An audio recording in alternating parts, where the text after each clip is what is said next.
ونستعينه ونستغفره ونعوذ بالله من شرور أنفسنا وسيئات أعمالنا من يهده الله فلا مضل له ومن يضلل فلا هادي له وأشهد أن لا إله إلا الله وحده لا شريك له وأشهد أن محمدا عبده ورسوله أما بعد فإن أصدق الحديث كلام الله وأحسن الهدي هدي محمد صلى الله عليه وآله وسلم وشر الأمور محدثاتها وكل محدثة بدعة وكل بدعة ضلالة وكل ضلالة في النار. اللهم صل على محمد وعلى آل محمد كما صليت على إبراهيم وعلى آل إبراهيم إنك حميد مجيد. اللهم بارك على محمد وعلى آل محمد كما باركت على إبراهيم وعلى آل إبراهيم إنك حميد مجيد. السلام عليكم ورحمة الله وبركاته. يومنا بقي قوة رمضان هجرة 1445 wanda ya zo 17 ga watan uku hijira 2000 miladiya 2024. kamar yadda muka saba kafin mu ci gaba da gabatar da wannan karatu mukan yi ta'aziyya da kuma godiya sannan kuma mu ƙara nanata manhajin da muke gabatar da wannan karatu a kansa tsawon shekara 25. ta'aziyyarmu a wannan lokaci gare mu ce baki ɗaya da ɗan uwa Dr. Baba Yakolo, wanda ɗaya ne cikin jajirtattu wanda ake gabatar da wannan tsari na karatu da tafsiri da da'awa da wa'azi da gidan marayu da hisba hamma da makaranta da muke da ita ƙarƙashin gidan marayu. Muna roƙon Allah, muna tawassali bi asma'ihil husna wa sifatihil ula wa bismihil azimul a'zam allazi iza du'iya bihi ajab wa iza su'ila bihi ata. Allah ya ji kan Dr. Baba Yakolo, Allah ya sa aljanna ta zama makoma a gare shi. Sannan muna ƙara ta'aziyya ga Yariman Gombe, wanda shi ma Allah ya karɓi ransa a wannan lokaci ko a wannan lokaci tsakanin wancan shekara zuwa wannan. Muna fata shi ma Allah ya ji kansa, ya lullube shi da rahamarsa, ya yafe masa kurakuransa. Sannan muna ƙara yin ta'aziyya ga iyalan Hajiya Hauwa Ashaka, wanda tana cikin mata waɗanda suke ba mu tallafi da gudunmawa musamman a harkar gidan marayu. Wannan baiwa Allah ta ba da gudunmawa kwarai da gaske a cikin wannan aiki namu na karantarwa da wa'azi da tallafawa marayu da iyayen marayun da kuma karɓar sababbin musulunta. Allah ya mata rahama, ya sa aljanna makomata. Akwai muna miƙa ta'aziyya kuma ga honorable Hajiya Aisha Jibril Dukku bisa rasuwar mahaifinta Alhaji Jibril Dukku.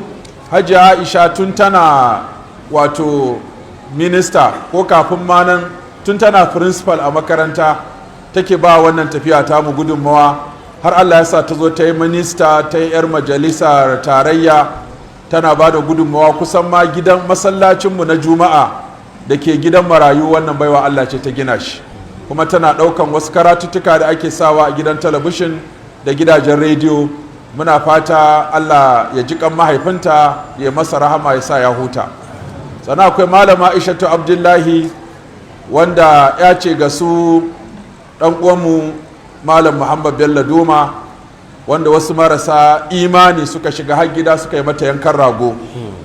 Muna roƙon Allah ya ji kanta, Allah ya mata rahama, Allah ya sa ta huta, Allah ya karɓi shahadarta, Allah kuma ya tona asirin waɗanda suka yi mata wannan ta'addanci. Ana akwai ɗan uwanmu abokin da'awa Albanin Kuri, wanda shi ma wasu marasa imani suka je har gida suka kashe shi.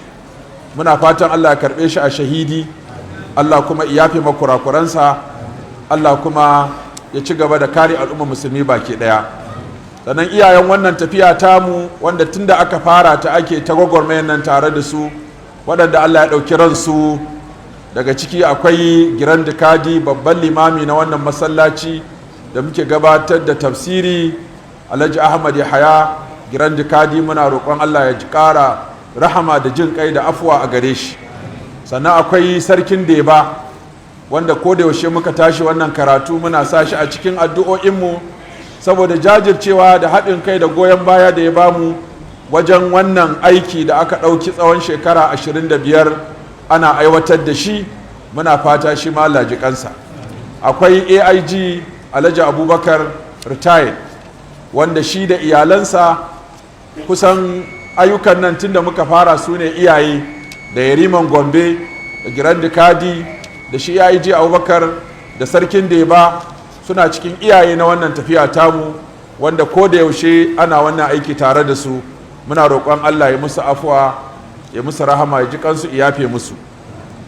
Akwai ciyaman na Gombe local government Alhaji Ali Ashaka, shi ma Allah ya masa rasuwa. Muna roƙon Allah ya ji kansa da duka al'umma musulmi wanda muka tuno da wanda ba mu iya tunowa ba, duk muna roƙon Allah ya yafe musu, Allah ya musu rahama. Waɗanda suka rasa 'yan uwa da dangi da abokan arziki da iyaye da mata da 'ya'ya duka muna tawassali da sunayen Allah masu girma da sufofinsa maɗaukaka, da sunansa mafi girma wanda in an yi kamun kafa, an yi fadanci, an yi roƙo, Allah yana amsa biya bukata. Allah ta'ala ya yafe musu, Allah ya musu rahama, Allah ya sa sun huta.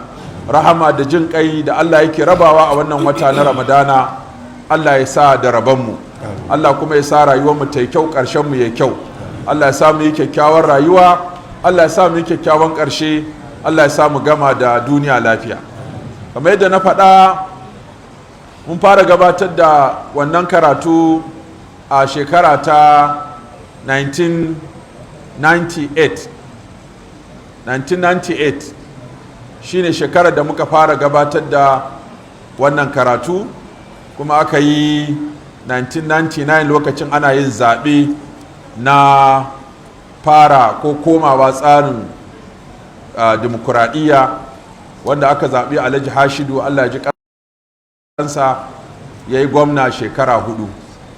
Sannan kuma His Excellency Alhaji Danjuma Goje shi ma ya zo ya shekara 8. Bayansa sai His Excellency Alhaji Dan Kwambo shi ma ya zo ya shekara 8. Bayansa ga His Excellency Alhaji Inuwa Yahaya ya shekara 5. Muna fata shi ma Allah ya sa ya kare cikin nasara, Allah ya sa ya jawo mutanen Gombe alkhairi da ci gaba da tsaro da zaman lafiya da haɓaka tattalin arziki. Dama duniya haka take, karɓa ce, ita ma rayuwar karɓa ce. Kamar yadda wata ran za ku ga mu ne muke gabatarwa, wasu ran kuma sai ku ga wasu ne suke ainihin wato gabatarwa. Wannan in ma mutum ya cire wannan a lissafinsa to ya tafka kuskure. Da wannan duniya ba a zo a zauna a cikinta ba, an zo ne a yi rayuwa a kuma koma zuwa ga Allah. Wallazi khalaqal mauta wal hayata liyabluwakum ayyukum ahsanu amala. Allah ta'ala shine ya halicci mutuwa, ya halicci rayuwa domin ya gwada ku a tsakanin mutuwa da tsakanin rayuwa din nan, wane ne yafi kyautata aiki wanda zai karbi sakamako mai kyau. Shi yasa ko 'yan wuta abinda za su yi fata shine rabbana amattana sanataini wa ahayaytana sanataini fa'atarafna bi dhunubina fa hal ila khurujin min sabil. Za su ce Allah ka raka musu biyu, ka kashe musu biyu, ma'ana da can babu mu ka samar da mu, sannan kuma bayan nan ka karɓi ranmu ka kuma sake tayar da mu, to fa hal ila khurujin min sabil, shin akwai wani tafarki da za mu fita mu koma duniya mu gyaggyara ko aka ce mu yi muka ƙi, da abubuwan da aka ce kan mu yi muka yi, da abubuwan da aka bamu muka ƙi godiya, da abubuwan da bamu samu ba muka kasa haƙuri, da kuma abubuwan da aka jarabce mu da shi na laifi muka ƙi tuba. Shin za mu samu dama mu koma duniya domin mu gyara kurakuranmu? Allah ya ce a babu komawa duniya. Saboda haka tunda babu komawa duniya, kowa ya amfani da wannan zaman nasa na duniya zuwa lokacin da Allah ya bashi ya yi ƙoƙari ya gina lahirarsa. Duniya ba gidan zama ba ce. Kullum ina nanata mana cewa ya kamata kafin ka kwanta bacci ka wa kanka tambayoyi guda 7. Ni wane ne? Wane ne ya yi ni? Me yasa ya yi ni? A ina nake? Me nake yi? Ina za ni ko me zai faru? Ni wane ne? Wane ne ya yi ni? Me yasa ya yi ni? A ina nake? Me nake yi? Daga nan ina za ni? A can inda za ni ko me zai faru? Wannan amsa ce mai sauƙin amsawa. Mutum ya san shi mutum ne, mutum kuma na mutuwa ne. Dama Allah ya gina shi akan abu biyu, da gangan jiki da kuma ruhi. Ruhi daga sama, gangan jiki daga ƙasa. Idan an ɗauki ran mutum sai a yi sama da ransa, gangan jikinsa kuma a maida ita ƙasa, a ainihin wato binne ta, kafin ranar alkiyama kuma a fito da ita. To haka nan kuma ya san wanda ya yi shi shine Allah subhanahu wa ta'ala. Ko me yasa ya yi ka? Wa ma khalaqatul jinna wal insa illa liya'budun. Allah bai yi mu ba da mu da aljanu face dan mu bauta masa. Me muke yi? Wannan bauta da aka samu in mun yi ta daidai to hisabi zai yi kyau, in ba a yi ta daidai ba za a ɗanɗana kuɗa. Sannan ina za a? Lahira. Me zai faru a lahira? Hisabi. Fariqun fil jannati wa fariqun fis sa'ir. Wasu su wuce aljanna, Allah ya sa muna ciki, wasu wuce wuta, Allah ya tsare mu. Kamar da nake nanata mana manhajinmu shine a irin wanda Malam Ibn Kathir ya yi bayani a kai cewa wanda zai karantar da littafin Allah yana buƙatar ya san manufar da ta sa aka saukar da shi wannan littafi alƙur'ani mai girma. Manufar shine abubuwa guda 3 ne. Na farko lilƙira'a, na biyu wattadabbur, na 3 wal'amal. Allah ya saukar da alƙur'ani domin a yi karatunsa, ya saukar da alƙur'ani domin a fahimce shi, ya saukar da ƙur'ani domin a yi aiki da shi. So da haka karatun wasila ne na fahimta, fahimtar wasila ne na aiki. Kowane ɗaya daga cikin 3 nan ba zai amfane ka ba sai da ɗayan. 3 a haɗe suke. Komai iya karatunka ba za ka amfana da ƙur'ani ba sai ka san me yake cewa. Komai saninka ga ƙur'ani me yake cewa ba za ka amfana da shi ba sai ka yi aiki da shi. Isa ce kitabun anzalnahu ilaika mubarakun liyadabbaru ayatihi wal yatadhakkara ulul albab. Allah ta'ala ya ce littafi ne mai albarka. Wannan ƙur'ani littafi ne mai albarka. Kitabun anzalnahu ilaika mubarakun. Allah ya zuba masa albarka.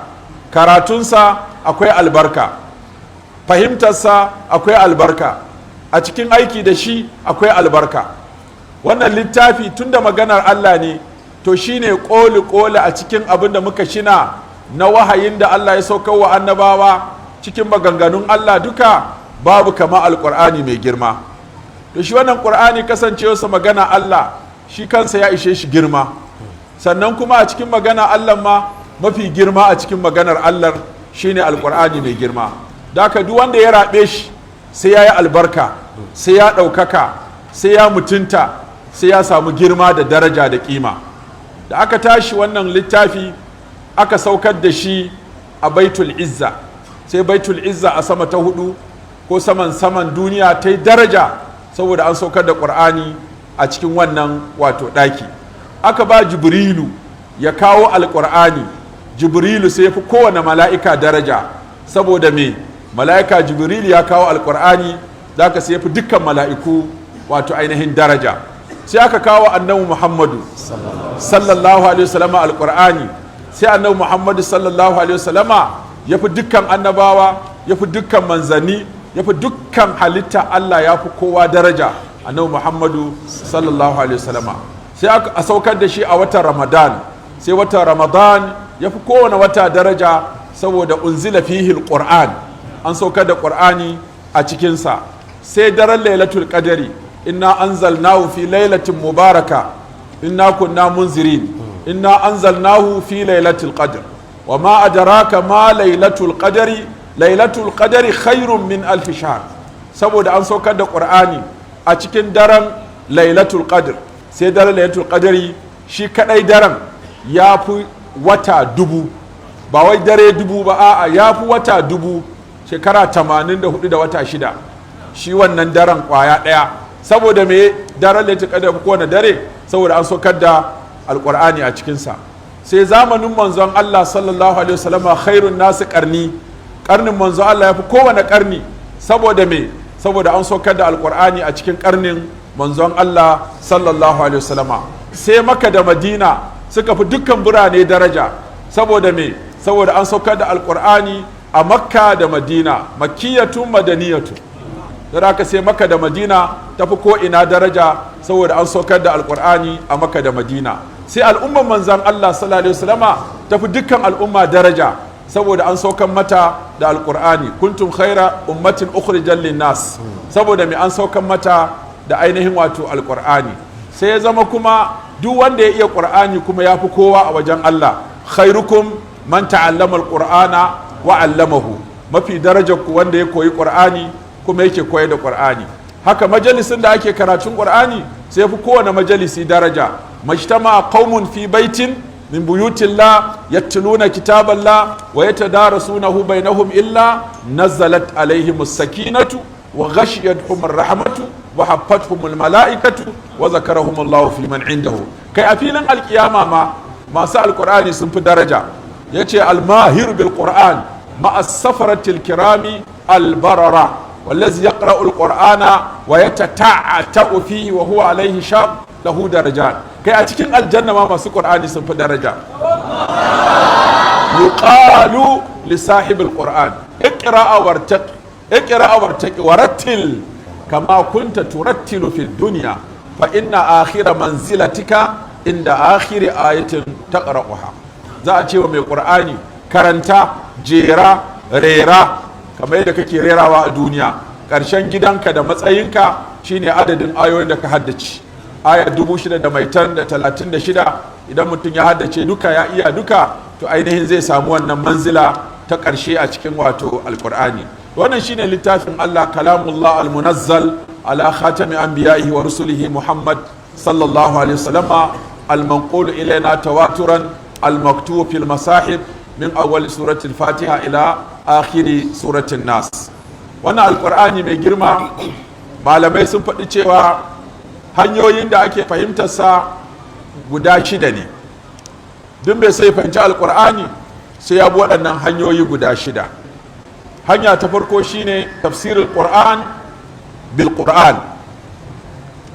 Tafsirul qur'an bil qur'an, idan za a fassara qur'ani, domin abinda fasr yake nufi shine al-kashf wal bayan, bayanu ma'ani kitabillah ala qadri taqa al-bashariyya. Ka bayyana wa mutane alƙur'ani mai girma gwargwadon abinda Allah ya fahimtar da kai na ilimi. To sai aka ɗauki wannan a matsayi na farko shine tafsirin Qur'an bil Qur'an, a fassara Qur'ani da Qur'ani. Shi alƙur'anin ya fassara kansa da kansa. In wata aya ta zo a dunkule, kana nan sai kaga wata aya ta warware abin da baka gane ba a wannan aya. Misali kissa annabi Adam alayhi salatu wassalam da yake cewa fatalaqqa Adamu min rabbihi kalimatin wa fatalaqa adama min rabbihi kalimatun fataba alai. Wani kalimatun ne? Sai aka faɗi su a suratul a'raf. Rabbana zalamna anfusana wa in lam taghfir lana wa tarhamna lanakunanna min al-khasirin. Wannan shine addu'a da kamun kafa da tawassali da fadanci da annabi Adam suka yi da matarsa, Allah ya karbe su. Sannan na biyu tafsirul Qur'an bis sunnati sahiha an nabi sallallahu alaihi wasallam. Fassara Qur'ani da sunnar manzon Allah sallallahu alaihi wasallama. Sunnar manzon Allah sallallahu alaihi wasallama a ruwaito ta fuskoki guda 7, kuma dukkan su za su iya zama wasu ran fassara ga alqur'ani. Akwai abin da ake kira ma nuqila ko ma sabata an nabi sallallahu alaihi wasallama min qawlin aw fi'lin aw taqririn aw wasfin khalqi aw wasfin khuluqi aw sira qabla al-ba'sa aw sira ba'da al-ba'sati. Ana ruwaitowa ta fuskoki guda bakwai sunnar manzon Allah sallallahu alaihi wasallama. Na farko maganganun da manzon Allah sallallahu alaihi wasallama suka tabbata ya faɗa da bakinsa, wannan ana kiransa sunna alqauliyya. sai abubuwan da annabi alaihi salatu wasallam ya aikata wanda suka tabbata ya aikata, wannan ana kiransa sunna alfi'liya. sannan sai abin da aka yi a zamani ko a gaba ko a lokacin manzon Allah sallallahu alaihi wasallama ya gani ya tabbatar ko Allah ya tabbatar, ana kiransa as-sunna at-taqririyya. wannan shine hanyoyi guda uku. sai kuma wasfun nabi al-khalqi da wasfun nabi al-khulqi, ma'ana siffofin annabi sallallahu alaihi wasallama yadda Allah ya siffanta shi ta hanyar halayen manzon Allah sallallahu alaihi wasallama. domin na Aisha ta ce kana khuluquhul qur'an. in kana son kaga qur'ani mai magana, kaga qur'ani mai tafiya, to ka kalli manzon Allah sallallahu alaihi wasallama. shine qur'ani a aikace, shine faratikan na alqur'ani. wanda ya kalli manzon Allah sallallahu alaihi wasallama rayuwarsa dukanta tana fassara alqur'ani mai girma ne. da haka wato halayen manzon Allah sallallahu alaihi wasallama fassara ne na alqur'ani. siffar annabi sallallahu alaihi wasallama ta halitta wata ta bambanta shi da sauran mutane, ya fi kowa kyan hali, ya fi kowa kyan halitta, ya fi kowa dira halitta, ya fi kowa cika da kamala a cikin bayan da Allah ya halitta babu kamar manzon Allah sallallahu alaihi wasallama. sannan tarihin manzon Allah kafin aiko shi da yanayin da ake a zamanin jahiliya da abubuwan da suka faru, waɗannan diyarar cikin sirar manzon Allah da kuma sunnar manzon Allah sallallahu alaihi wasallama, da abubuwan da suka faru bayan aiko manzon Allah sallallahu alaihi wasallama, da zamansa a Makka da zamansa a Madina har ya zuwa wafatinsa. wannan yana cikin abin da yake fassara wato alqur'ani, kuma yana cikin sunnar manzon Allah sallallahu alaihi wa sallam. sannan sai kuma na uku shine tafsirul qur'ani bi aqwali sahaba. as-sahaba, sahabbai sun bambanta da sauran mutane. na farko nazala al-qur'anu bi lughatihim, qur'anin ma ya sauka ne da yarensu. sannan qur'anin ya sauka a kansu. sannan qur'anin ya sauka a cikin mutanen da sun fi kowa sanin su ne larabawa da kuma yahud, sun fi kowa sanin wannan. so da haka babu wanda ya san alqur'ani bayan annabi alaihi salatu wasalam kamar sahabbansa. sannan sun koyi qur'ani ne kai tsaye daga manzon Allah sallallahu alaihi wasallama. makarantarsu shine gaban manzon Allah, malaminsu shine manzon Allah sallallahu alaihi wasallama, subject ɗinsu shine alqur'ani da sunna.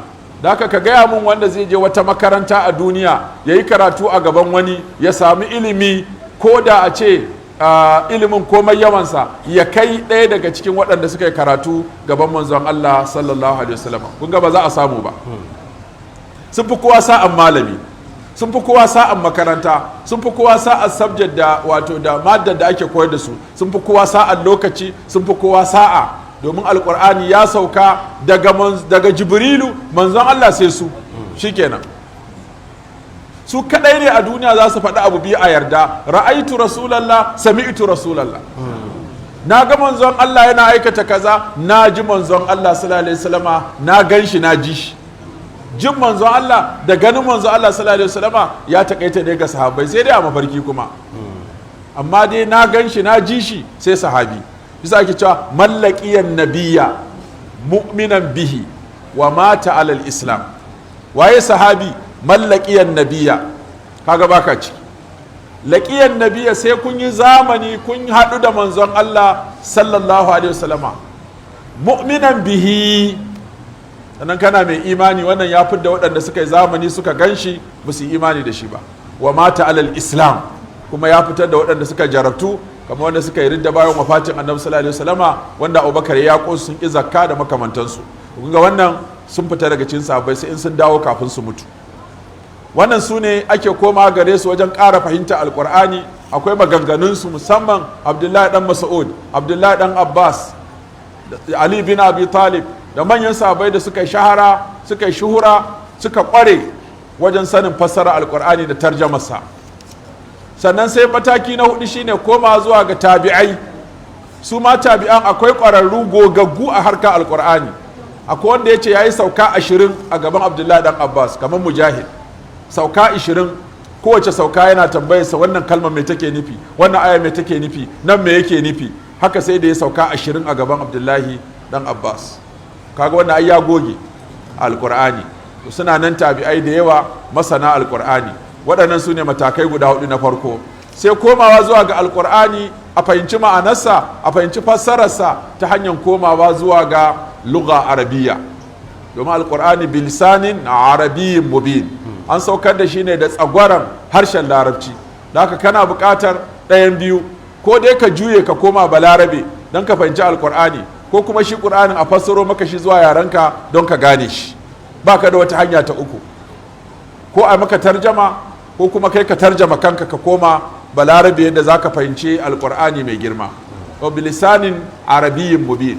Da haka wanda suka koyi larabci suka kware cikin harshen larabci da balagarsa da nahawunsa da sarfudinsa da adabdinsa da sauran fannoninsa, wannan yakan baka tamakkuni, yakan baka kofa na ƙara fahimtar magana Allah da ta manzonsa, saboda shi ma wato larabci ne.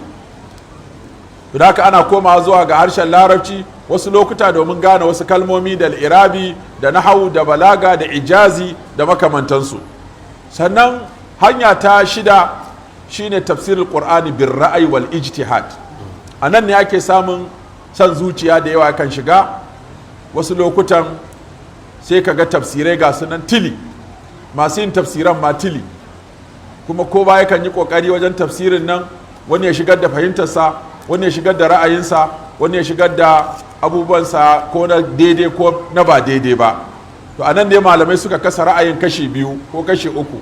Suka ce akwai ar-ra'ayul mahmud, akwai ar-ra'ayul mazmum. Akwai ra'ayi karɓaɓɓe, akwai kuma ra'ayi abun suka, abun tir da Allah wadai. To ya ake gane wannan ra'ayin da kai amfani da shi kai fassarar Qur'ani ra'ayi ne mai kyau, ko kuma a gane cewa wannan ra'ayin da kai fassarar Qur'ani da shi gurɓataccen ra'ayi ne? Sai aka ce a ɗora a skeli uku. Idan an ɗora ra'ayinka a skeli uku ya sha, to wannan ra'ayin naka ra'ayi ne mahmud. Idan kuma ya sauka daga ɗaya daga cikin waɗannan ma'aunai guda uku, to wannan ra'ayin naka ya zama ra'ayin mazmum. Shine an yubna alal ilmi wal adali wat taqwa. الرأي المحمود هو ما بني على العلم والعدل والتقوى، والرأي المظلوم هو ما بني على الجهل والظلم والهوى. saboda idan aka ga cewa ra'ayin nan da ka kawo da fahimtarka akan alkur'ani ka yi iyayenka ka gina ta akan ilimi, ka yi iyayenka ka ɗora ta akan sani, ka yi iyayenka ka ɗora ta akan adalci, kuma ka yi iyayenka ka ɗora shi akan tsoron Allah, ka tsoraci Allah kafin ka bayyana ra'ayin, ka yi bincike na ilimi kafin ka bayyana ra'ayin, ka yi amfani da adalci, baka ɗora ma wani aya saboda ƙungiyarku ba ɗaya ko ra'ayinku ba ɗaya ba ko ƙabilarku ba ɗaya ba ko tafiyarku ba ɗaya ba ko fahimtarku ba ɗaya ba ko ganewarku ba ɗaya ba, sai ka ɗebo ayoyi ka ce na zalafiwa ne, alawa ne, bisababiwa ne, ka dinga ɗauko ayoyi kana tanzilinsu akan wasu mutane da ra'ayinku ya bambanta ko fahimtarku ta bambanta, ko kuma ba ƙungiyarku ɗaya ba ko ba mazhabarku ɗaya ba ko ba ra'ayinku ɗaya ba. A irin wannan gudi ne ake samun ittijahat, har littattafai an wallafa ittijahil mufassirin, wato ra'ayi da inda masu tafsiri suke fuskanta. A wannan mafuskanta din an kasa ta ita ma kashe-kashe. Akwai al-ittijahul aqdi. Al-ittijahul aqdi masu aqidu daban-daban suna fassara Qur'ani. Wani shi'a yake kuma zai fassara Qur'ani, wani sunna yake zai fassara Qur'ani, wani ba mu'tazile ne zai fassara Qur'ani, wani khariji ne zai fassara Qur'ani, wani sufi ne zai fassara Qur'ani, wani kaza ne zai fassara Qur'ani. Al-ittijahul aqdi. Saboda a wajen fassarar nan sai kaga aqidun mai wannan tafsirin suna fitowa a cikin wato ainihin tafsirinsa. Shi ake kira al-ittijahul aqdi, aqidar mai tafsirin. Shi sa zo fassara Qur'ani tafsiri sai an duba wai ma waye tafsirin tukunna, sannan mai aqidar shi wannan mai tafsirin, ina ya sa gaba aqidarsa. To wannan aqidar sai ka ji motsinta, sai ka sansano ta, sai ka ji wata a cikin wannan tafsirin. Akwai al-ittija al-mazhabi, wani kuma ba malike ne, wani ba shafi'e ne, wani ba hanbale ne, wani ba hanafe ne. In ya tashi akan ayoyin ahkam sai ya yi ƙoƙari ya nuna cewa hujjojin da alƙur'ani yake bawa sun fi tafiya zuwa ga ra'ayin mazhabarsa ta fiqhu. So da haka sai kaga yana karkata ayoyin a wajen tafsirul fiqhi, yana saka wato wannan mazhabanci nasa. Wani kuma ittijahinsa nahawi ne, wani balagi ne, wani adabi ne, shi ƙwararre ne a nahawu. So lokacin da ka ɗauko tafsirinsa irinsa Abu Hayyan, ko sai ka ji nahawu ake zubawa kawai, in baka gane ba ka aje kai tafiyarka. Ko kuma ka ga wato shi balagi ne, al-ittijahul balagi, shi ƙwararre ne a balaga, irin su Zamakshari, za ka ga cewa balaga yake zuba da kuma aƙidarsa a cikin tafsirinsa. Wani kuma za ka ga ittijahinsa wato adabi ne, za ka ga cewa yana zuba ilimin adab a cikin tafsirin nasa. To haka nan ittijahat na mufassiri za ka ji shi da yawa saboda wannan bambance-bambancen ra'ayukan. Amma ra'ayin da ake karɓa a tafsiri shine ma buniya alal ilmi wal adali wat taqwa, wanda ake jefarwa ma buniya alal jahal, kawai ka zo da jahilci, ka zo ka fassara aya bisa jahilcinka, ko ka fassara aya bisa zalunci, ko ka fassara aya bisa son zuciyarka. Wannan sai a zuba da mutum wannan wato ra'ayin. Sannan za ku ga ba laifi ba ne wani ya tashi muku tafsiri ya ja aya ɗaya ya wuni, ko ramadan ɗin ma gaba ɗaya a gama sha aya 2 ko 3 ko 4 ko 5. Wannan shi wani usulubi ne. Kuma akwai abin da ake kira wato at-tafsirul ijmali. At-tafsirul ijmali mai irin wannan tafsirin ya fi mai da hankali wajen bayyana ma'anar da aya ta kunsa ba tare da tsawaita bayani dogo ba. A'a, yana yin ijmali, ma'ana yana yin sa a dudunkule, baya tafsili dalla-dalla. Wannan in kaga ana irin wannan tafsirin sai ka ce Allahu akbar, malam yana mana tafsiri at-tafsirul ijmali. Na biyu akwai at-tafsirut tahlili. At-tafsirut tahlili shine tafsirin da ake yin sa dalla-dalla, filla-filla, abu ayoyi, abi ma'anoninsu, a bayanin abin da suka kunsa, da abin da ke ciki, da abin da ke kai komo. Irin wannan ne wani malami da ya tashi sai ya mujalladi 7 a suratul Fatiha. Alhamdulillahi rabbil alamin, sai da ya mujalladi guda mai shafi kusan 400 da wani abu. Sannan ya shiga rabbil alamin ya mujalladi guda. Wani gurin ya faɗaɗa, wani gurin ya tsuke. Da ya zo kan wattaba'u ma tatlu shayatin ala mulki Sulaiman, nan ma sai da ya mujalladi guda. Ita wannan aya ya kamata a fassara ta, a faɗa abubuwan da ta kunsa, da ra'ayukan malamai da fahimtar su, nahwu, sarf, balaga, qira'at, mazhabobi, bayanin sihiri, mazhabobin sihiri, yadda ake sihirin, yadda ake warware shi, kashe-kashen su, tarihin annabi Suleiman, yadda aka shigo da maganar sihiri, duka waɗannan sai ya bayanin su, sai ya ɗauki mujalladi guda. Wannan shi ake kira at-tafsir at-tahlili. Akwai at-tafsir al-muqaran. At-tafsir al-muqaran tafsirai za ka ɗauko kamar guda 10 ko 20 ko 15, sai ka duba kowane malami ƙarƙashin wannan ayar da za ka karanta yau mai yace.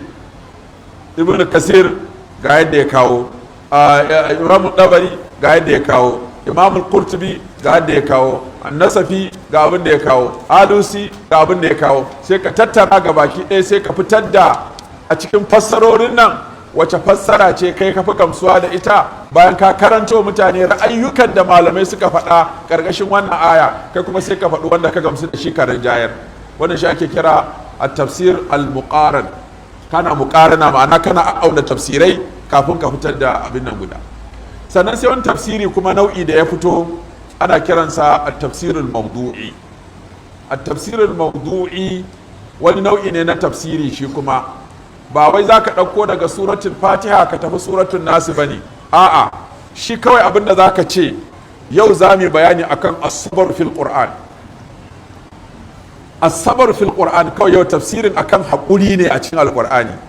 So za ka duba ayoyi kusan guda 90 da suka zo da maganan haƙuri a cikin Al-Qur'ani, sai ka bi su ɗaya bayan ɗaya, kai bayani akan kashe-kashen haƙuri da nau'in haƙuri da abin da ya wuce haƙuri da abin da bai kai haƙuri ba da daidai da haƙuri da amfanin haƙuri da inda bai kamata a yi haƙuri ba da inda ya kamata a yi haƙuri da kuma inda haƙurin ma laifi ne, akwai inda rashin yin sa laifi ne, akwai inda yin sa ma laifi ne. To sai ka ɗauko kashe-kashen haƙurin da fa'idarsa da abin da bai kamata ka yi haƙuri ba da inda ya kamata ka yi haƙuri da kuma matakan haƙuri, kamar yadda Ibn Qayyim a cikin Uddatus Sabiri ne ya bayani. Sai ka ce kuma yau za mu magana akan attaqwa, tsoron Allah a cikin Alƙur'ani. Sai ka ɗebo ayoyin nan sama da 300 wanda suka yi magana akan taqwa, kai tahlilin su, kai bayanin su, kai bayani akan kashe-kashen taqwa da amfanin taqwa da fassarar taqwa da alherin taqwa da abubuwan da taqwa za ta. Yau sai ka ce kai fir'auna fil Qur'an. Yau za mu magana akan fir'auna. Sai ka tattaro dukkan ayoyi da inda sunayen fir'auna ya zo sau 74 cin Alƙur'ani, sai kai bayani akan shin ma waye shaksiyar fir'auna, me hatsarin fir'auna, me yasa aka kawo fir'auna da yawa cin Alƙur'ani, me aqidar fir'auna, me manufar fir'auna, me tunanin fir'auna, ya gudanar da mulki, ya aka yi ja hankalin mutane har ya fada su a ruwa suka halaka baki daya, ya aka yi fada da annabi Musa. To sai ka ga shaksiya. Sai kuma ka ce za mu magana kan shaidan, yadda Allah ya maganar shaidan da hanyoyin da shaidan ke halakar da mutum, da yadda aka yi shaidan yawa annabi Adam ko yawa Allah ta waye ki sujada ga annabi Adam har aka sako duniya aka yi ta kaza da shi. Wannan shi ake kira at-tafsir al-mawdu'i. Wani yayi shi yanzu muzallaji 60 kuma bai gama ba. So tafsirin ka dauko ba za ka komai a jere ba, sai dai a fara da alif. Da abin da yake da alif ko sunan mutum ne ko wata kalma ce, to ita za a dauka a kwalkwale ta a cikin Alƙur'ani a kawo inda take. Haka za a ta tafiya dalla-dalla. So da kan ka tashi wannan ba za ka ga an fara daga suratul Fatiha an kare zuwa suratul Nas ba, domin ba wannan manufar ake so ba. So ake a ɗauki abubuwa ɗaya bayan ɗaya, kowanne ka san shi har ƙarshe. Yadda ka gama da wannan ka shiga wani kuma abin sabo, shikenan ka wuce wannan gurin. To wannan shi ma nau'i ne na wato ainihin tafsiri. To kamar yadda muka shina, bayan tafsiri akwai tarjama. Za ku kafin a faɗi ma'anonin Alƙur'ani ake kan yi ƙoƙari misali a fassaro shi zuwa yaren da ake ji. Wannan shi ake kira at-ta'biru anil kalam bi lughatin ukhra, shine tarjama. Fassara wani yare zuwa wani yare. Ita ma fassara ɗin akwai harfiya, akwai ma'anawiyya, tafsiriya. Fassara harfiya kamar ka ce alhamdu, dukkan yabo. Abin da yasa kalmar dukka ta shigo saboda aldin nan. In ka ce yabo kawai, to aldin ba ta shiga cikin fassara ba, saboda aldin nan listigiraqil jinsil hamd ne. To sai ka ce dukkan yabo. Amma in ka ce yabo, to ka cire al a cikin tarjamar taka. In ka ce alhamdu yabo, sai dai ka ce dukkan yabo, saboda aldin nan shine dukka, alhamdu kuma yabo. Sai ka ce dukkan yabo lillahi ya tabbata ga Allah. Ba za ka ce ga Allah ba, sai ka ce ya tabbata, saboda akwai wani abu tsakanin alhamdu din da lillahi. Ma'ana alhamdu istaqarra ko alhamdu ka'inun lillahi rabbil alamina, mahalicin talikai. In ka fassara Allahu da mahalicci, to ka bashi daga cikin ma'anoni guda uku da ake ba kalmar rabbu, shine alkhaliqu, almaliku, almudabbir. In ka ce mai gudanar da halitta yayi, mai renon halitta yayi, mamallakin halitta yayi, makagin halitta yayi. Kalmar rabu al'alamina duk abin da ba Allah ba. Sai ka ce mahalicin kowa da komai, kowa da komai yana cikin halittar Allah. Daka babu abu sai biyu, khaliq wa makhluk. Mai halitta da abin da aka halitta. Mai halitta shine Allah, duk abin da ba Allah ba to sunansa halitta, kowaye ko menene halitta ne. To wannan shine abin da manhajinmu muka yi bayani cewa zai dinga tafiya a kai. Wasu lokutan wasu ayoyi, kamar misali ayoyin da suka yi magana kan hukunce-hukunce, waɗannan ayoyin ba fiye yin sauri a kansu ba. Dalili, hukunce-hukuncen na ana bukata a san su, domin makasudin saukar da alkur'ani domin a fahimci waɗannan hukunce-hukunce. Kuma malamai sun ce saƙonnin da ƙur'ani ke ɗauke da su guda 9 ne.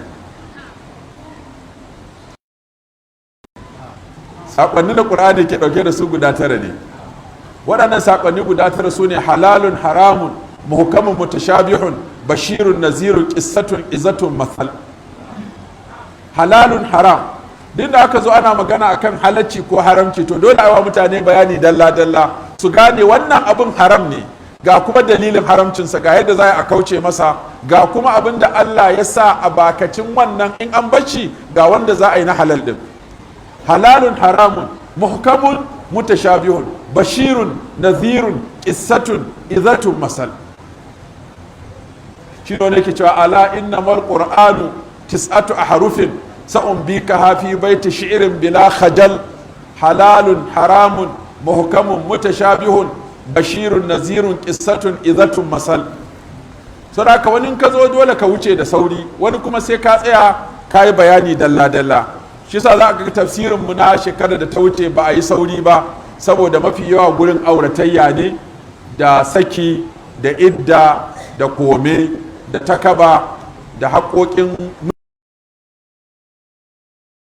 da yadda za a kan haƙƙin yaron da aka rabu, in an rabu da ciki me haƙƙin cikin, in an rabu da goyo me haƙƙin goyon, in an rabu da 'ya'ya me haƙƙin 'ya'yan. sanin wannan zai taimaka ba za ka dinga gaggawan sakin mace mai ciki ba, don ka san za ka ɓarno kanka ruwa. in ka sake mace da ciki to sai ka ci gaba da ɗaukan cikin nan. in ciyarwa ce ta sa za ka sake ta ko wahalar ciyarwa ce, sai ka ciyarwar da za ka yi mata bayan ka sake ta ya fi yawa akan tana matarka, domin wannan jinga za a yi, wancan ku sai abin da ka kawo ka hada da haƙuri ta karɓa. yanzu ku tun da kun rabu sai an tsaya an yi lissafi, nawa ce shinkafa, nawa dala take yanzu, a haka za a yi maka lissafi. in kuma ta haihu sai kuma a zo a yi maganan shayarwa, wata nawa za ta shayar da ɗanka, kuma sannan nawa za ka biya. malamai sun ce a duba bakin yaron, idan mai tsukakken baki ne ya fi shan nono da yawa. saboda haka sai an yi lissafi, dubu nawa za ka dinga biyanta ta shayar maka da ɗanka zuwa wata nawa, sannan kuma in an yaye shi za kuma a zo a yi maganan bayan yaye me za a yi masa har zuwa shekara 7 ka ci gaba da ɗaukar nauyi. in mace ce ma ga nauye-nauyenta, in namiji ne ga nauye-nauyensa, a hannunka zai zauna ko a hannunta zai zauna. akwai sharuɗan da zai sa ɗa ya zauna a hannunka, akwai sharaɗin da zai sa ya koma hannun babarsa, dan da babansa da babarsa duk mahaifa ne kuma duk suna da haƙƙi akan yaro. amma in ana tare to uba yana da haƙƙi, uwa tana da haƙƙi, ba matsala. in ɗaya ya mutu to ɗayan ya rage, sai ɗayan ya ɗauka kawai. ka mutu sai matar ta ɗauka, ta mutu sai ka ɗauka. to amma kun rabu ne, za ta yi gabas za ka yi yamma, to wa zai tafi da ɗa a cikinku? ita za ta tafi da ɗa ko za ka tafi da ɗa? duk wanda zai tafi da ɗan akwai sharaɗin da aka sa masa. in ita za ta tafi da shi sai an duba to me yasa kuka rabu ma. idan misali rashin tarbiyya ne da rashin lokaci, kaga ai kuma ba za a yi tarbiyya ba sai da tarbiyyar, ba za a yi tarbiyya ba sai da lokaci. ko kuma abin da yasa ita ta rabu da kai saboda baka da mutunci ne, baka da kirki, baka da tarbiyya, to kaga ta baka ɗa. in an baka ɗa sai ka koya masa irin wannan abin. yanzu wanda matarsa ta rabu da shi akan baya sallah, ko yana neman mata, ko ba shi da lokaci, ko ya ƙi zama, ko yana gudu, ya za a ba shi ɗa? ko kuma ka saki mace akan ba ta da tarbiyya, ba ta da lokaci, ka ba ta ɗa? dama rashin tarbiyya sa ka sake ta, sai ka ƙara mata ta lalata wani. fa'idu shay'i la yu'tihi. sai an duba maslahan yaron, za a duba ba maslahar iyayen ba. a ina zai zama mutumin kirki? Sheikhul Islam Ibn Taymiyyah a cikin abin da aka kawo cewa wani alƙali an kawo masa ƙara, an yi rigima tsakanin miji da mata, sai alƙalin ya aje yaron a tsakiya, ya ce yaro ya taɓa faruwa a zamanin manzo Allah sallallahu alaihi wasallama, uwa ta koma nan, uba ya koma nan. annabi alaihi salatu wasallam ya aje yaro a tsakiya, ya ce wannan babanka ne, wannan babanka ne, zaɓi wanda kake so ka bi. ba yaro sai ya zaɓi uwarsa ba? ya zaɓi uwarsa, ya ce to kama hannu ki tafi da shi. amma da addini kuma ya raba, ya zama uban ya ƙi karɓar musulunci, uwar ta karɓi musulunci, sai suka zo suna rigima akan ɗan. in ya tashi a wajen uban zai tashi me? in ya tashi a wajen uwar zai tashi me? musulmi. sai aka aje yaron a tsakiya, sai annabi alaihi salatu wasallam ya ce ga babanka ga babarka. sai yaro yayi wajen arna, sai annabi ce Allahumma hadihi, Allah ka shiryar da shi. kawai yaro sai ya kwana, sai ya koma wajen musulman. ka gane addu'a annabi sallallahu alaihi wasallam nan take Allah ya karba kuma nan take canza tunanin yaron ya koma wajen inda zai taso a musulunci. To kuma wannan rashin tarbiyya ce ita kuma ta faru da aka zo da yaron gaban alkali, ga babanka ga babanka sun rabu, za ta je ta yi aure, shi ma zai je ya aure, yaro wa kake so ka bi? Sai ce babansa. har alkali zai rubuta sai wani malami ya daga hannu ya ce ɗarka daɗe ina da tambaya, a tambayi yaron nan tukuna, don a ƙa'ida ya kamata a ce uwarsa ya bi, a tambaye shi dalilin da ya sa ya zaɓi uba, tunda uban ai wata zai ba. Sai alkali ce ma yaro, kai yaro ya ga babanka ka zaɓi ka bi babanka? Sai ce shi babana yana bari na in yi wasa, yana bari na in yi abin da na ga dama, ita ko wannan asuba na yi za ta tashe ni sai na yi sallah, ta kai ni makaranta, ta ja kunne na, ta rankwashe ni sai na yi karatu. Sai alƙali ce to an fasa zuwa wajen uban, wajen baban zaka. So shi ka yaro a nan tunda yana ƙarami bai san takura masa da ake yi sallah, takura masa ya je makaranta, ai baya jin daɗi. Zaka ba zai zaɓi inda ya san ana takura masa yana yaro ba, mutuƙar takura ba ta addini ce. Ya fi sa'ar da za a yi masa gata, a yi masa shagwaba, a sake shi abin da ya ga dama, sai ya girma ya sangwame ya sangwabe ya lalace ya taɓarɓare, sai kuma a zo ana tafi wajen ubanka, shi ma ya tafi wajen uwarka, kaga an rasa mai shi saboda ya lalace. To da aka sai ya ce to maslahar yaro ake duba. To kun ga irin waɗannan matsaloli da irin waɗannan ba guri ne na sauri ba, guri ne da za a duba maslaha domin a yanke. To da haka muna yau kawai za mu gabatar da tarji'a abin nan ne a mukaddima ne, da fatan cewa Allah ta'ala ya da mu wannan shekara da alkhairi. Allah kuma ya sa duk abin da Allah ya kunsa a watan Ramadana na alkhairi da rahama da jin kai, Allah ya sa da rabon mu a ciki. Allah kuma akwai mun tsallake Allah ya wa mata alarama amaryar, na manta alarama ita ma Allah ya mata rasuwa. To Allah ya ji kanta alarama, Allah ya sa ta huta, Allah ya sa aljanna makomata. Sai ka dan huce kuma sai mu nemi wata alaramiya anan sai mu inda ai ba fasa za a yi ba ko, in ka dan huce yanzu da dan dumi, in ka saba da mace kuka dade kuka dau shekaru, in ta rasu sai ka ji zafi a ranka da yawa. Na ba da kissa a karatunmu na muwadda imalikin, wani bawan Allah malami ne mai tsoron Allah mai ibada, yana da mace da suka shaku ka san kuka fahimci juna da mace, kuka fahimci juna, kuka yi doguwar tafiya aka shaku, to ɗaya daga cikin ku in ya rasu ɗayan sai ya huce a hankali. So da haka malam sai ya ce ya daina karantarwa. Ya ce wa almajirai ko a ɗau Allah sai ya ɗauki littafin sai ya tafi, an daina karatu. Saboda malam ya ji zafin ya aka kawai shi za a ɗau matarsa. Ya ma kulla gidansa ya ce masu fatawa masu daina zuwa. Ɗalibai suka yi zama suka gaji da jiran malam ya ƙi fitowa, suka yi tafiyar su. Sai wata mata ta samu labari wani malami ya yi fushi saboda matarsa ta rasu ya daina karantarwa. Ta ce duk sai na je na yi masa tambaya. Ta zo ta zauna a kofar gidan, aka kwankwasa, aka rama kalla, kowa ya tafi amma ga wata mata ta nace ita wallahi sai ta ganka, kuma ta ce ba inda za ta sai ta ganka. Da ya ji ta matsa sai ya ce to ta shigo. Ya ce malam tambaya ce ɗaya ni ta dame ni kuma ba mai bani amsar nan sai kai. Aka rama kalla, ni makota na je na aro sarka ta gwal, na yi ado da ita, na yi kwalliya da ita. Bayan na gama kwalliya sai mutane suka ce da musu da sarkarsu, kana ga ya kamata in mayar musu ko kuma in ci gaba da rikewa? Sai ce ba aro kika ce an baki ba? Ta ce kuma kin yi amfani da ita? Ta ce ai sai ki mayar ki godiya. Ta ce yanzu malam na fa saba da sarkan nan, ta yi min kyau, ina jin daɗin zama da sarkan nan a wuyana, amma duk da haka mayar, ce kwarai ki mayar musu ki godiya. Ta ce to akara kalla, kai ma da Allah ya baka mata kuka daɗe kuna zaune, yanzu da Allah ya karɓi abinsa me ya kamata kai maka wa Allah? Sai malam ya ce gaskiya ne. Ka san kana karantarwa amma sai Allah ya sa albarka a cikin wata kalma ta ɗalibi sai ta amfani malami. Wata ran masu tambayan ma karantar da malamin suke yi. In kana da hankali kowa ma za ka iya ɗaukan ilimi daga gurinsa gwargwadon abin da Allah ya bashi na fasaha da basira. Kaga wannan mata ta zo da fatawa amma ta taimaki malam. malam ya gane ashe in an baka aron abu kayi amfani da shi aka zo karba ka ba su abin su kai musu godiya, to kai ba abin da ya faru gare ka a karan makalla. Wannan mata da Allah ya karba, inna lillahi, mu dama na Allah ne, mallaka Allah ne, kuma mun tashi komawa gare shi muke koma. Saboda haka wannan shine Allah ramma muna maka ta'aziyya.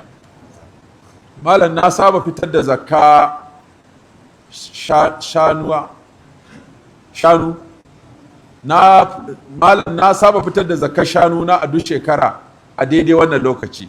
Yanzu a banan nan guda 29 ne suka rage, sai dai akwai masu ciki, ko zan iya fitarwa a hakan? A'a, saniya ba ta isa zakka sai ta kai 30.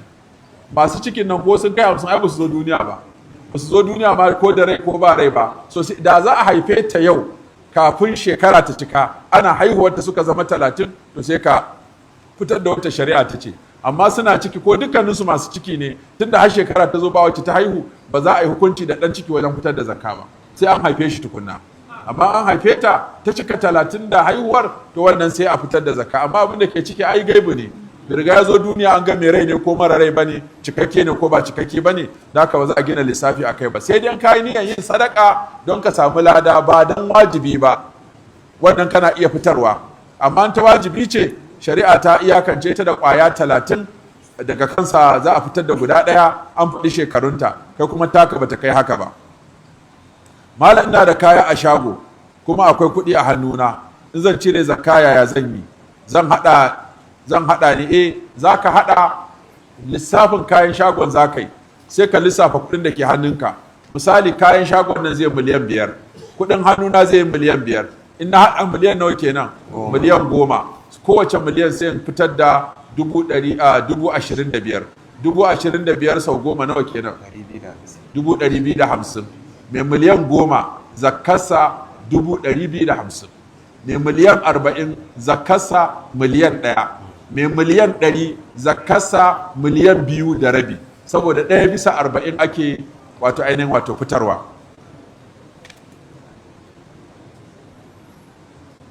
Sai dai suka yi tambaya su ce to zan fitar ne akan yadda nake siyowa ko akan yadda nake siyowa? Sai mu ce akan farashin yau nawa ake sayar da abu in an shiga kasuwa, akan wannan farashin zaka lissafa kayan naka. Abin da mai siye ya zo haka zai dauka ya baka, to shine ake kira farashin yau. Sawa'un abin nan tashi yayi daga sanda ka siya ko faduwa yayi daga sanda ka siya, farashin yau zaka yi amfani da shi, ba tare da la'akari da tashinsa ko faduwarsa ba. Yadda ake sayarwa yau a kasuwa, akan haka zaka gina lissafin wannan kadara taka, sai ka hada da wannan kuɗi, sai ka fitar da haƙƙin Allah. Fitar da haƙƙin Allah a zahiri kamar ka ba da 1/40 ne, ka riƙe 39.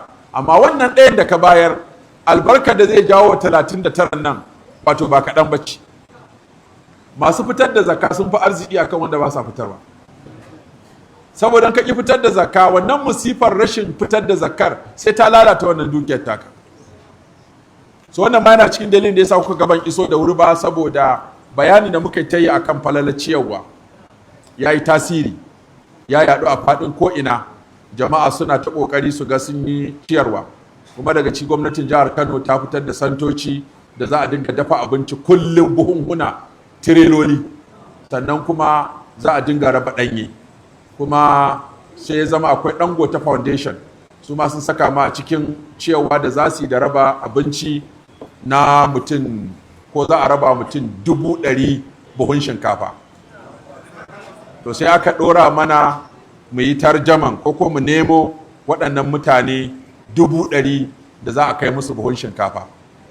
Shi yasa muka yi amfani da hukumar mu ta Hisba, muka bi gida-gida, house to house, kowane gida sunan mai gidan, lambar mai gidan, lambar gidan, lambar wayarsa, local government ɗinsa, sai da muka tara mutane 50,000, kowanne muna da sunansa yanzu haka a cikin wayata. Kuma muka ba su kati duka mutum 50,000 ɗin nan, cewa abincin yana na yanzu nasa duk an kai, sai da aka gama kai abincin nan duka local government ɗin na 44, an riga an sauke abinci, ran Laraba za a fara rabawa.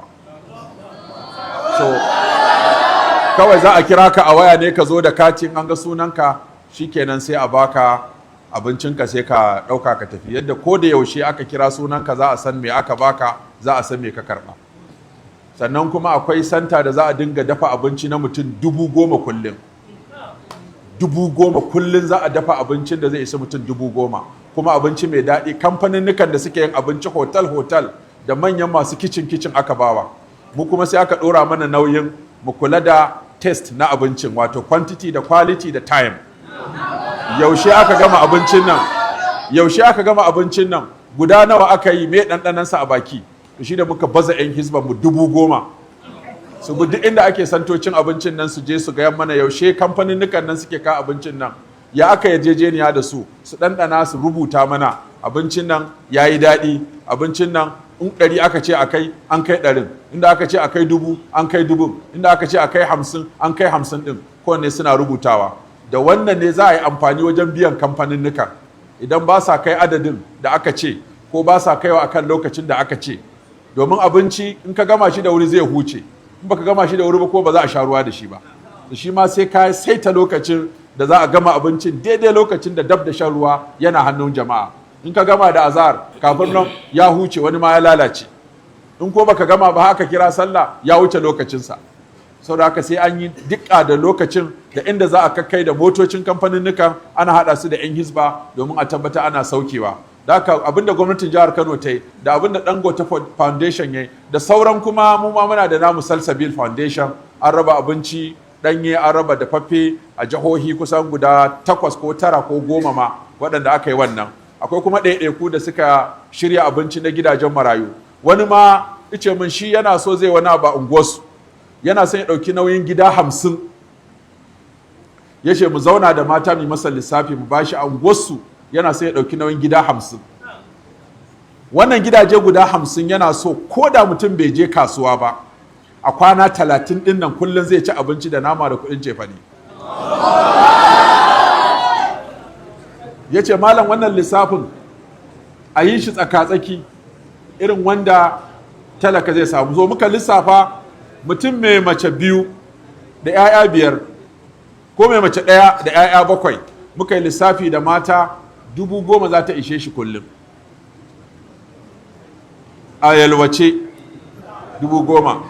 Sai muka sa matakin farko 10,000, so da kan aka ba shi 300,000 zai ishe shi kullum 10,000 har Ramadana ya wuce.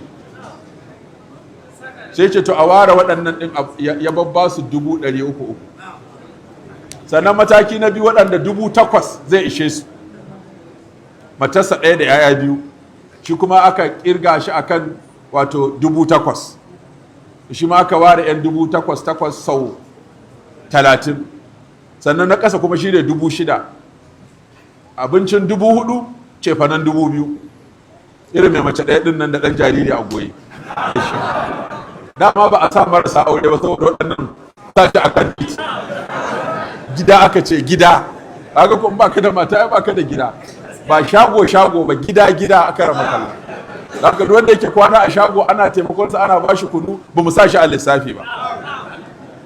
Wato da ya je unguwar tasu ya yi musu wannan abu, in kaga farin cikin da mutanen unguwar suka dinga da addu'a da suka dinga masa abin ba a cewa komai. Sannan na bada wata shawara ga waɗanda suke kashe miliyan 35 su tafi Darut Tauhid su je su 10 ƙarshe na Ramadana a miliyan 35. Kudin hotel da kudin visa da kudin sahur da sauransu. Na ba su shawara wannan miliyan 35 in ka ba wa mutum 35 kowa miliyan 1 ka faranta masa, ya fi ka je kai umarar. In kuma kana son ka raba su kai 70 sai ka ba su 500,000. In kana son masu ninki 70 din su koma 150 ka ba su 250,000. In kuma kana son masu karu ko 100,000 ka raba mutane, ko 100,000 ka raba mutane, za ka raba kusan mutum nawa? Duk miliyan 1 za ta ceto mutum 10. To 10 sau 35 350. To fa kwana 10 kadai kenan a Darut Tauhid.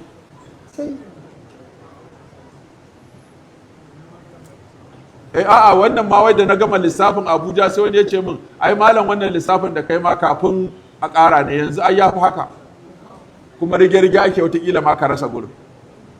To muka ce in iya kuɗinka kenan to gaskiya ka ciyar da masu jin yunwa a wannan halin ya fi ka tafi kai wannan umar da kai kaɗai za ka amfana da ita, sai Darut Tauhid za su cinye ma kuɗi.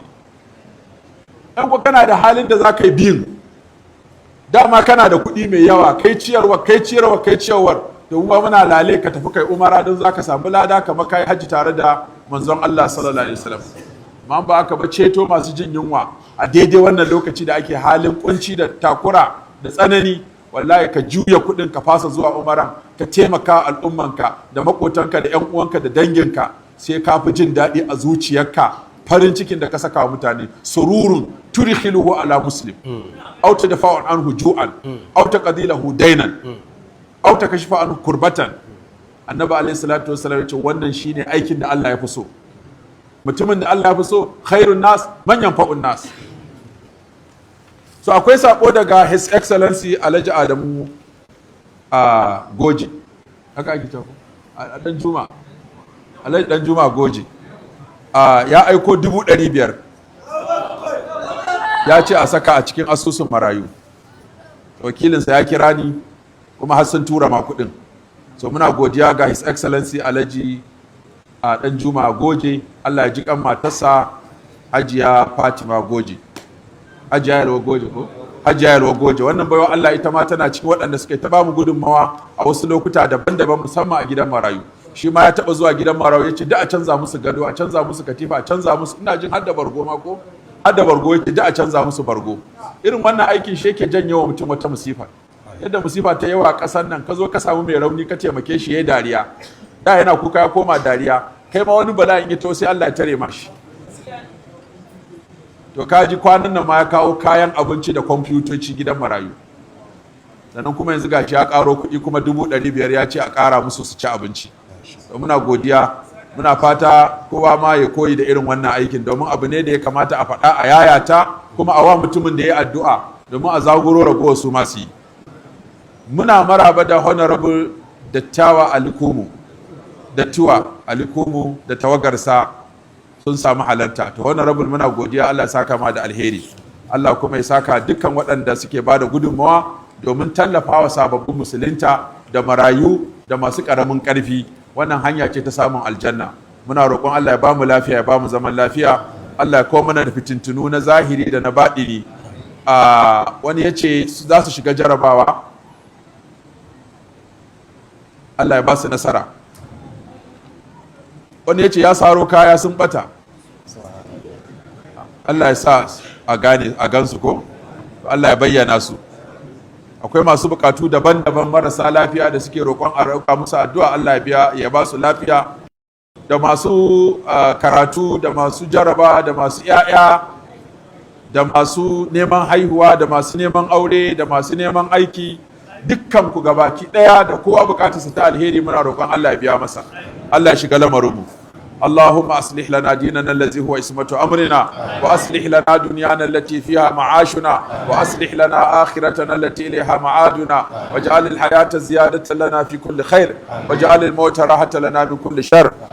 اللهم قسم لنا من خشيتك ما تحول به بيننا وبين معاصيك، ومن طاعتك ما تبلغنا به جنتك، ومن اليقين ما تحول به علينا مصائب الدنيا، ومتعنا اللهم بأسمائنا وأبصارنا أبدا ما أبقيتنا، واجعله الوارث منا، واجعل ثارنا على من ظلمنا، وانصرنا على من عادانا، ولا تجعل مصيبتنا في ديننا، ولا تجعل الدنيا أكبر همنا ولا مبلغ علمنا. ربنا آتنا في الدنيا حسنة وفي الآخرة حسنة وقنا عذاب النار. اللهم اغفر لنا ولوالدينا ولجميع المسلمين والمسلمات والمؤمنين والمؤمنات الأحياء منهم والأموات، وتابع بيننا وبينهم بالخيرات. رب اغفر وارحم وأنت خير الراحمين، ولا حول ولا قوة إلا بالله العلي العظيم.